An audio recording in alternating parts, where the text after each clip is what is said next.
Bonjour tout le monde. Je dois avouer que je suis vraiment heureuse de l'intérêt que vous portez à mes expériences.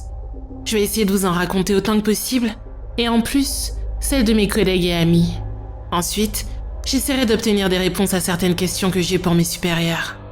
Mais avant de commencer, je vais me pencher sur certaines questions que vous m'avez posées. En ce qui concerne ma localisation, malheureusement je préfère ne pas vous dire précisément où je travaille. Honnêtement, certaines des choses dont je vais parler ici pourraient m'attirer beaucoup d'ennuis. Je pourrais même être virée. Donc il vaut mieux que je ne donne pas trop de précisions. Disons juste que je suis aux États-Unis, dans une région assez sauvage. On a des centaines de kilomètres carrés de forêt épaisse, avec une chaîne de montagnes et quelques lacs. De ce que j'ai vu, il y a toujours beaucoup d'intérêt pour les escaliers. Et vous avez de la chance. Un de mes amis a justement une histoire à ce sujet qui pourrait beaucoup vous plaire. J'en parlerai un peu plus à la fin de la vidéo. Pour ce qui est de savoir si j'ai déjà pensé à en parler à mes supérieurs, oui, ça m'est déjà arrivé. Mais c'est la même chose que tout à l'heure. Je n'ai pas envie de perdre mon boulot. Toutefois, un de mes anciens chefs ne travaille plus en tant qu'agent de recherche, et c'est possible qu'ils veulent bien me donner des informations sur le sujet. J'irai lui parler à la fin de la semaine, et je vous tiendrai au courant. Et pour ceux qui veulent des conseils pour devenir agent de recherche, le mieux reste de contacter les services compétents, et de voir s'ils proposent des stages ou quelles sont les qualifications requises. Ça fait des années que je fais ce job, et j'ai commencé comme volontaire sur des opérations de recherche. C'est un super métier, à part bien sûr les quelques moments tragiques, mais je n'en changerai pour rien au monde.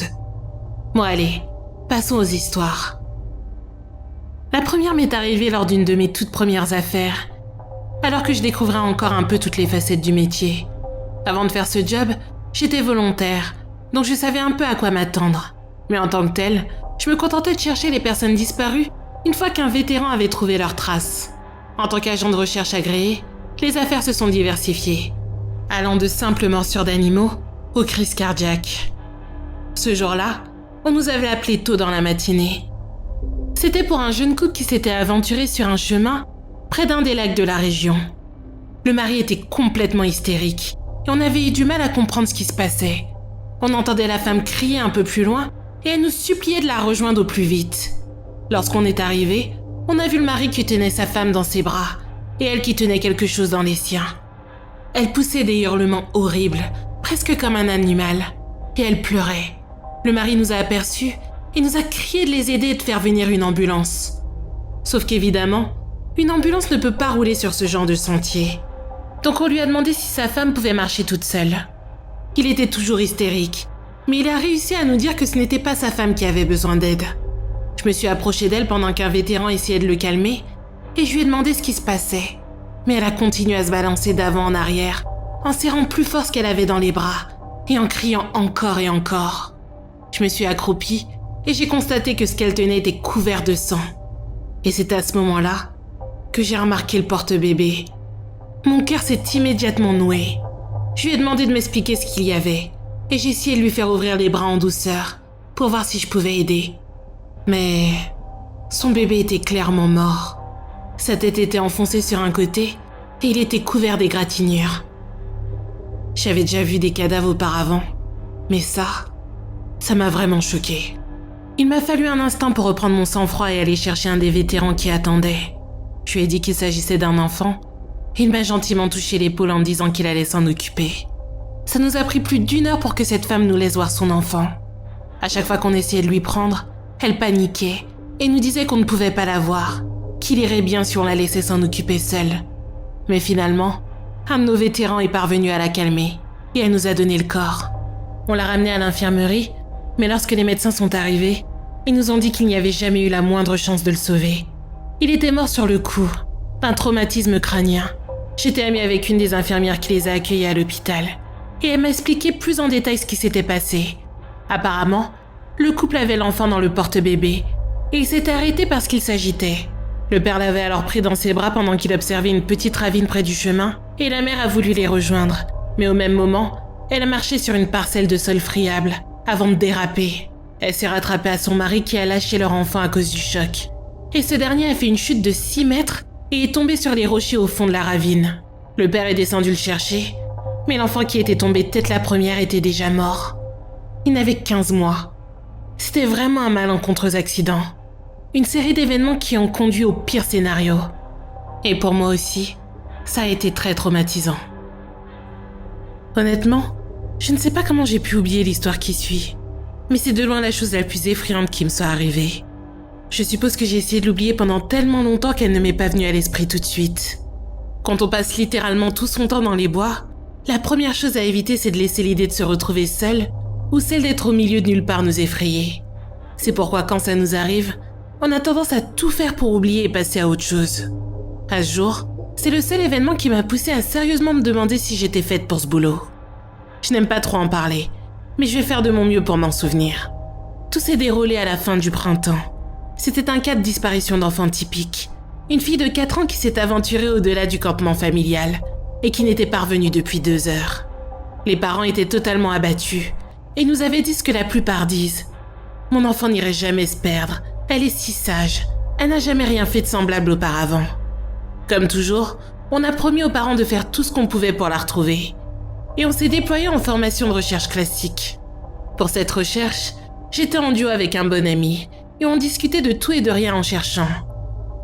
Je sais que ça a l'air désinvolte, mais on devient un peu blasé à force de faire ce boulot. Ça devient habituel et je pense qu'il vaut mieux savoir se désensibiliser. On a cherché pendant facilement 2 heures, bien au-delà de sa position présumée. Et on a fini par arriver à une petite vallée.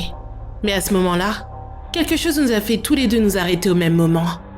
Immobile, on s'est échangé un regard. La raison pour laquelle je m'étais arrêtée, c'était parce que mes oreilles s'étaient bouchées et que j'avais eu l'étrange impression de tomber de 3 mètres.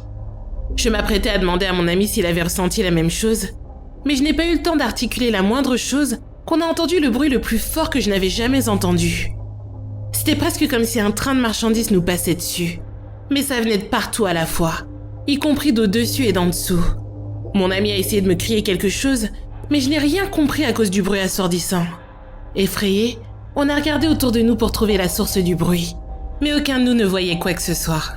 Bien entendu, j'ai d'abord pensé à un glissement de terrain, mais on était proche d'aucune falaise, et même si c'était le cas, on aurait déjà été ensevelis. Le bruit a continué, et on a essayé de communiquer, mais même en étant côte à côte, on n'entendait rien d'autre que ce bruit. Et d'un coup, aussi soudainement que le bruit était apparu, il s'est arrêté, comme si quelqu'un avait appuyé sur un bouton stop.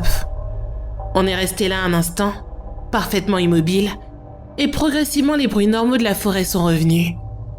Mon ami m'a demandé si je savais ce que c'était, mais je me suis contentée d'hausser les épaules, et on s'est regardé pendant un long moment en silence. J'ai fini par prendre ma radio, et j'ai demandé si quelqu'un d'autre avait entendu ce boucan. Mais apparemment, on était les seuls, alors que pourtant on était tous à portée de voix. Mon ami et moi, on a donc décidé de se reconcentrer sur la recherche, et on a continué à avancer. Environ 1 heure plus tard, ni nous, ni aucun de nos collègues n'avait retrouvé la petite fille. La plupart du temps, on ne continue pas les recherches une fois la nuit tombée. Mais là, comme on n'avait aucune trace d'elle, quelques-uns d'entre nous ont décidé de poursuivre, y compris mon ami et moi. On est restés groupés et on a avancé en criant son nom toutes les 2 minutes environ. À ce moment-là, j'espérais vraiment qu'on puisse la retrouver, parce que bien que je ne sois pas aussi sensible aux enfants que la plupart des gens, l'idée qu'ils soient tout seuls dehors la nuit m'est horrible. Si les bois peuvent être impressionnants pour les enfants de jour, la nuit, c'est un réel cauchemar. On a continué pendant un long moment, et toujours pas de réponse à nos appels. Donc autour de minuit, on a décidé de rentrer au point de rencontre. On était à mi-chemin quand mon ami s'est arrêté et a éclairé de sa lampe torche un groupe d'arbres morts très denses à notre droite. Je lui ai demandé s'il avait entendu une réponse, mais il m'a juste fait signe d'être silencieuse et d'écouter. Je me suis exécutée et j'ai perçu au loin ce qui ressemblait aux pleurs d'une enfant. On s'est mis à crier tous les deux le nom de la petite fille et on a tendu l'oreille pour voir si elle répondait. Mais tout ce qu'on entendait, c'était le bruit de pleurs très faibles. On s'est dirigé vers les arbres morts et on les a contournés en appelant son nom. Plus on se rapprochait des pleurs, et plus j'avais un mauvais pressentiment. Donc je l'ai dit à mon ami. Il m'a dit qu'il ressentait la même chose, mais qu'il ne parvenait pas à savoir pourquoi. On s'est arrêté d'un coup et on a crié le nom de la fille une fois encore. Mais malheureusement, toujours pas de réponse. À ce moment-là, on a tous les deux compris ce qui n'allait pas. Les pleurs étaient en boucle, le même son encore et encore sans aucune variation. Je peux vous dire qu'on ne s'est même pas concerté. et on a pris nos jambes à nos cous. C'est la seule fois où j'ai perdu mon sang-froid comme ça. Mais il y avait quelque chose là-dedans de terriblement faux. Et aucun de nous deux ne voulait rester pour savoir exactement quoi. Quand on est arrivé au point de rencontre, on a demandé aux autres s'ils avaient entendu quoi que ce soit d'étrange. Mais comme auparavant, personne d'autre ne voyait de quoi on parlait. Cette histoire m'a perturbée pendant un long moment. Et pour ce qui est de la petite fille, on n'a jamais trouvé la moindre trace d'elle. On reste toujours à l'affût de signes, comme pour toutes les personnes qu'on n'a jamais retrouvées. Mais franchement, je doute qu'on obtienne un quelconque résultat. De toutes les affaires de personnes disparues sur lesquelles j'ai bossé, seulement quelques-unes n'ont donné aucun résultat. Mais parfois, le fait de trouver quelque chose peut mener à plus de questions que de réponses. Voilà quelques-uns des corps qu'on a retrouvés et qui sont devenus célèbres dans notre équipe à cause de cela. Il y a eu celui d'un adolescent dont les restes ont été retrouvés presque 1 an après qu'il ait disparu. On a retrouvé le haut de son crâne, 2 os de ses doigts et sa caméra, à presque 60 km de l'endroit où il avait été vu pour la dernière fois. La caméra a été malheureusement détruite, donc on n'a pas pu trouver plus d'informations en visionnant ce qu'il y avait dessus. Il y a aussi eu un cas où on a retrouvé le pelvis d'un vieil homme qui avait disparu 1 mois plus tôt. Et c'est vraiment tout ce qu'on a retrouvé de lui. Ça me fait penser à l'histoire du garçon de 2 ans, dont on avait retrouvé la partie inférieure de la mâchoire, ainsi que son pied droit, au sommet du plus haut pic d'un cratère au sud du parc. Une fois, on avait retrouvé le corps d'une fille de 10 ans atteinte de trisomie 21. Il était à près de 30 km de là où elle avait disparu. Elle était morte de froid 3 semaines après sa disparition. Et tous ses vêtements étaient en parfait état, à l'exception de ses chaussures et de sa veste. Lors de l'autopsie, ils ont trouvé des baies et de la viande cuite dans son estomac. Le médecin a dit que c'était comme si quelqu'un s'était occupé d'elle.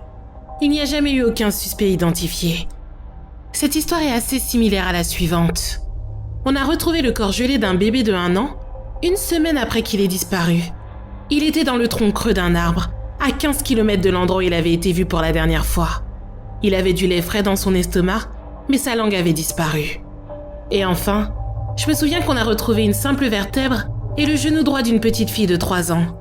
Ils étaient dans la neige à presque 30 km du terrain de camping où elle s'était rendue avec sa famille, 1 an auparavant. Passons maintenant à 2 histoires que m'a racontées mon ami. Comme je l'ai déjà dit, vous semblez tous intéressés par les escaliers. Et vous avez de la chance. Il a eu une aventure particulière avec eux. Bien qu'il n'ait aucune explication à leur donner, il a un peu plus d'expérience avec eux que moi. Mon ami est un agent de recherche depuis environ 7 ans.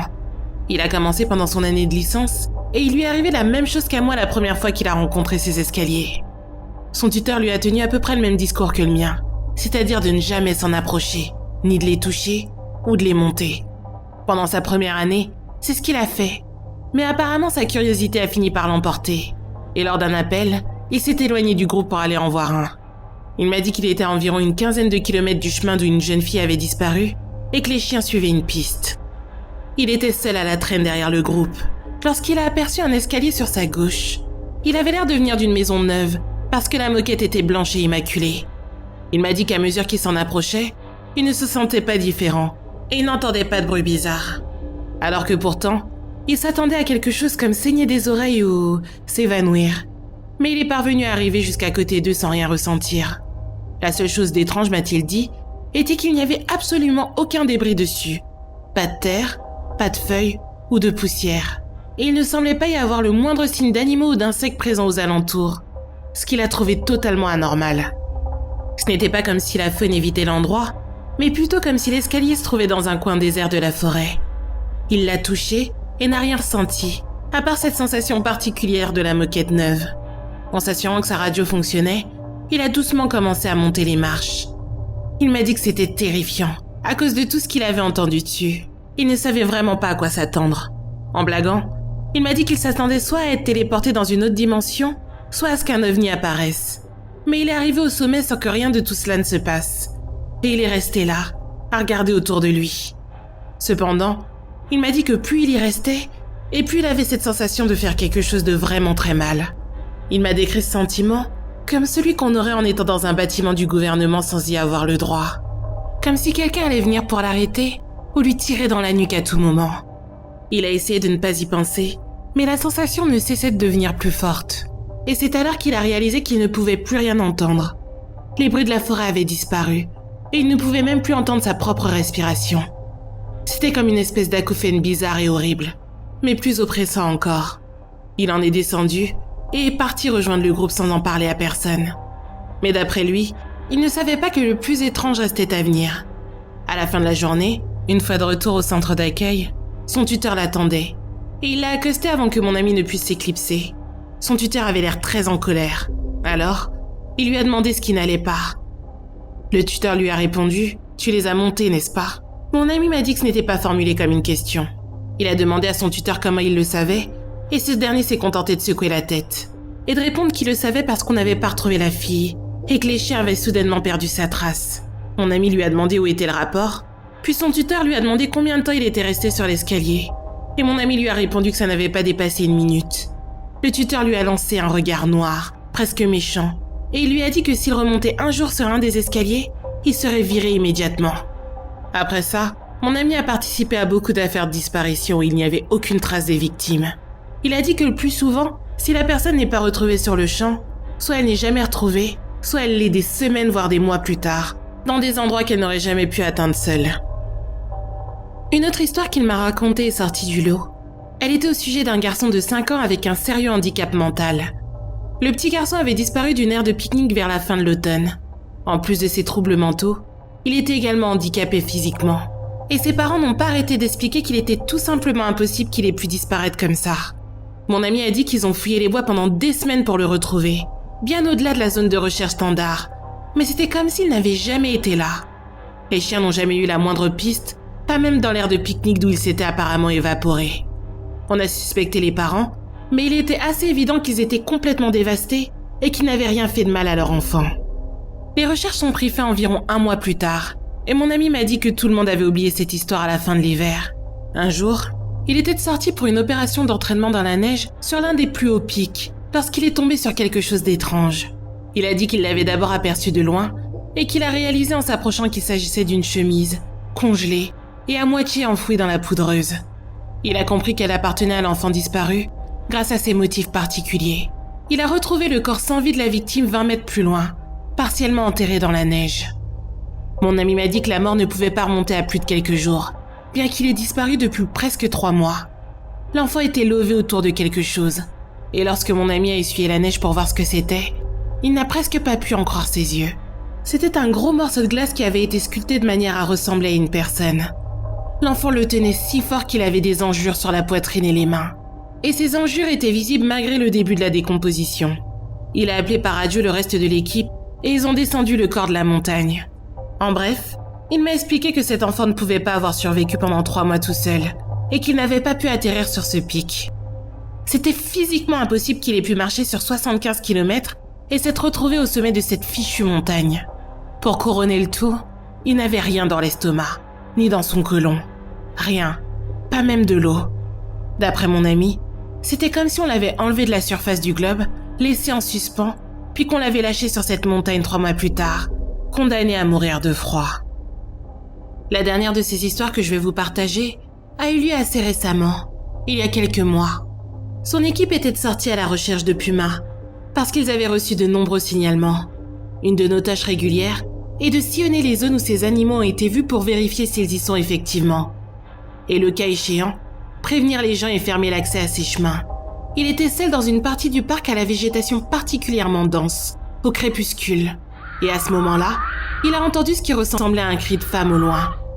Si vous ne le savez pas, le cri du puma ressemble exactement à celui d'une femme en train de se faire assassiner. C'est déroutant, mais ça n'a rien d'anormal. Mon ami a prévenu les autres par radio qu'il en avait entendu un et qu'il allait continuer de progresser pour voir où commençait son territoire. Il a entendu le puma 2 fois de plus, toujours depuis le même endroit.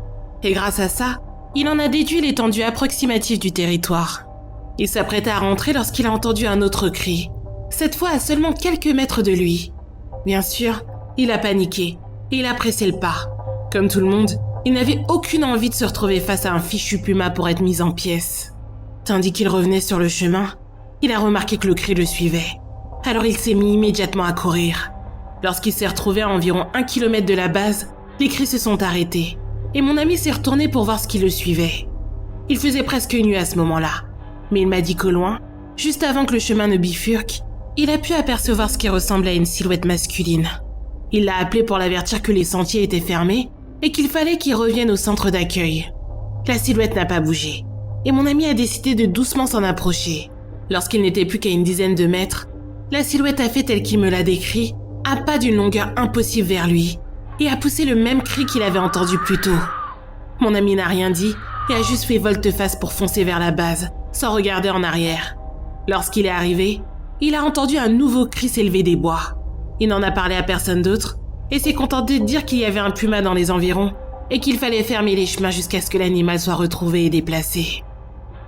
Bon, je vais m'arrêter là, puisqu'encore une fois l'enregistrement est vraiment long. Ce week-end, je vais me rendre à un entraînement annuel, donc je serai partie jusqu'au début de la semaine prochaine. Pendant cet entraînement, je vais voir beaucoup d'ex-tuteurs et d'amis qui travaillent dans d'autres zones du parc, et je vais leur demander s'ils n'ont pas des anecdotes qu'ils aimeraient partager. Encore une fois, ça me fait vraiment plaisir que mes histoires vous intéressent autant, et je continuerai à vous en partager à mon retour de stage.